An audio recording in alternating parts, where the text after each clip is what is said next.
Hi, everybody. This is Dr. Lisa. Did you guys see the recent post? The one where I was protesting at the rally? Well, what you may not know is how difficult that picture was for me to take. And what I mean is, I have been told by my doctors, friends, families, and all those who love me saying, do not go to the march. Because as you know, at that time, there was a lot of tear gassing going on, and I have really bad asthma. And as I've said in some other lives, I have not left my house in weeks, months, really. I've had groceries delivered to me, my medicines have been delivered to me, everything so that I didn't have to leave the house for my safety because of COVID. And then George Floyd.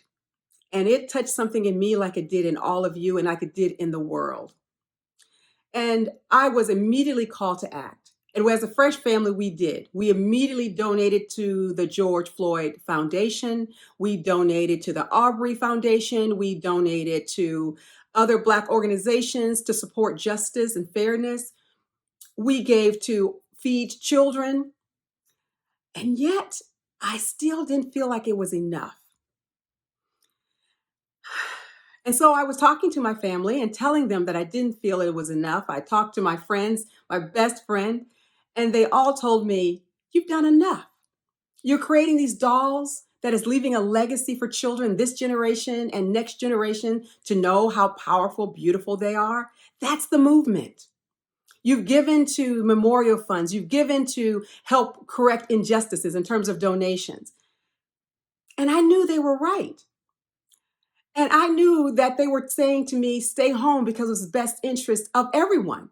Because as someone told me, if I'm not around, I can't keep creating these dolls that I really want to be a legacy. I really want for all little girls and boys to know who they are and how amazing they are.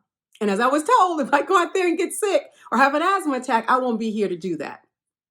So when I tell you that I literally agonized over the decision, agonized because I was so torn. But even knowing all that, it just still didn't feel like I was doing enough. So after lots of contemplation, lots of quiet time, I ultimately decided to go. And as you see, I did take precautions. I had on like an alien space unit, it looked like over my face, and I had goggles, I had my hair covered, I had everything covered so that I could protect myself from COVID.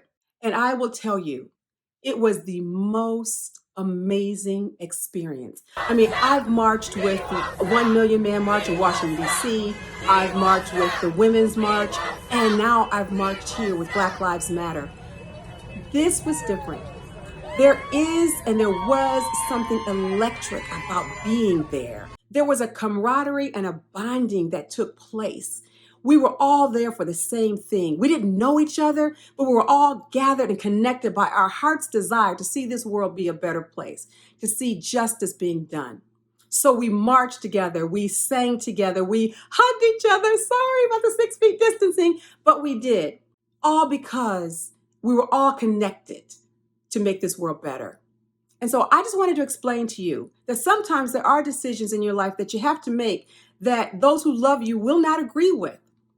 And they're not going to agree with it, not because they want to hold you down or keep you from having fun, but they're doing it because they love you.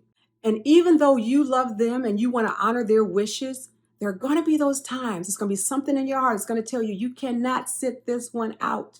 You cannot do something. And yes, you have to do more.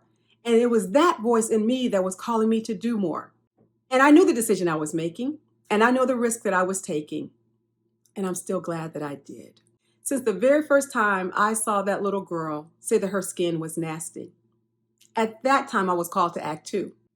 And that's why I started out on this journey of creating dolls. I acted. I left my position as a university professor. Once again, friends and family told me, don't do it. You have a child to take care of. You have guaranteed income. Don't leave this certainty and go off on some, goose chase where you don't know how it's going to turn out. They were right. Their advice was very well taken. But once again, there was something in my heart that told me, you can't sit this one out either. You can't let little beautiful brown-skinned girls think that they're not enough. And so my whole life has been dedicated to this. It will be until the last breath in my body. And I just want to say, I guess this is also kind of a Dr. Lisa's lessons learned. And that is what I've learned is that you have to follow your heart.